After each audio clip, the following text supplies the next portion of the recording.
દર વર્ષે 25 જાન્યુઆરીના દિવસને રાષ્ટ્રીય મતદાતા દિવસ તરીકે ઉજવવામાં આવે છે. તારીખ 25 જાન્યુઆરી એ ભારતીય ચૂંટણી પંચના સ્થાપના દિવસ છે. 25 જાન્યુઆરી 1950ના રોજ ભારતના ચૂંટણી પંચની સ્થાપના કરવામાં આવી હતી.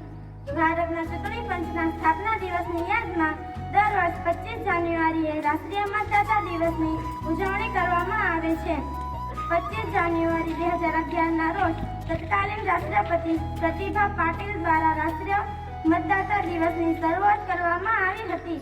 ભારત દેશનો પહેલો રાષ્ટ્રીય મતદાતા દિવસ 25 જાન્યુઆરી 2011ના રોજ ઉજવવામાં આવ્યો હતો.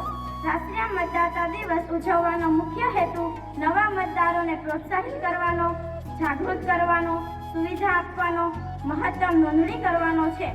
ભારત સરકાર દ્વારા વધુને વધુ યુવા મતદારોને મતદાન અંગે જાગૃત કરવા, પ્રોત્સાહિત કરવા દર વર્ષે 25 જાન્યુઆરીએ રાષ્ટ્રીય મતદાતા દિવસની ઉજવણી કરવામાં આવે છે.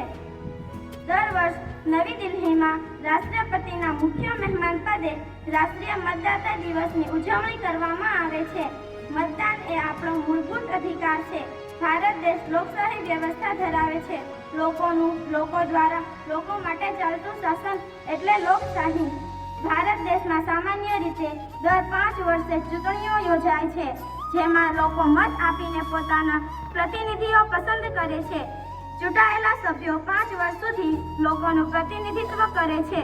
ભારતમાં મતાધિકારી માટેની ઉંમર 18 વર્ષ નક્કી કરવામાં આવી છે.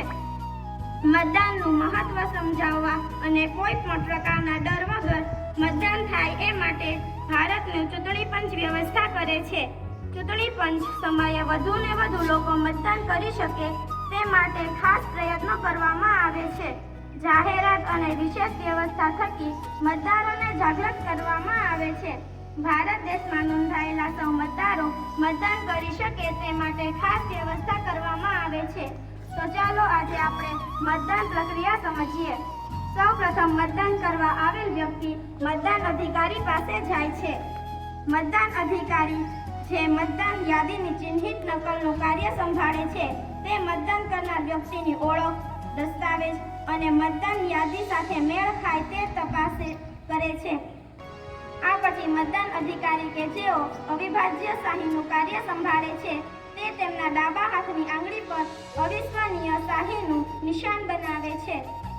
ત્યારબાદ મતદાન અધિકારી દ્વારા મતદાર રજિસ્ટરમાં મતદાન કરનારની સહી અથવા અંગૂઠાની છાપ લેવામાં આવે છે અને તેને મતદાર કાપલી આપવામાં આવે છે. પછી ઓફિસર તેમને મતદાન કરવાની પરવાનગી આપે છે. મતદાન કરનાર વ્યક્તિ તેમની પસંદગીના ઉમેદવારના નામ પર વાદળી બટન દબાવે છે. ત્યાં નાનું લાલ બટન ફ્લેશ થશે અને એક લાંબી બીપ અવાજ કરશે કે તમારો મત સફળતાપૂર્વક મતદાન થયો છે. આ રીતે આખી મતદાનની પ્રક્રિયા પૂર્ણ થતી હોય છે. देश के विकास में दे अपना योगदान, हर हाल में करना अपना मतदान, हर हाल में करना अपना मतदान. Thank you.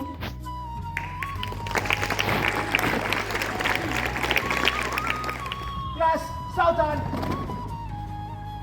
Class Visram, Class Southern, Visram, Southern, Visram, Southern.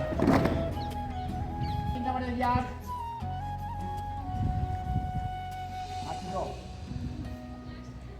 Kita शुरू. અમે ભારતના નાગરિકો લોકશાહીમાં સંપૂર્ણ વિશ્વાસ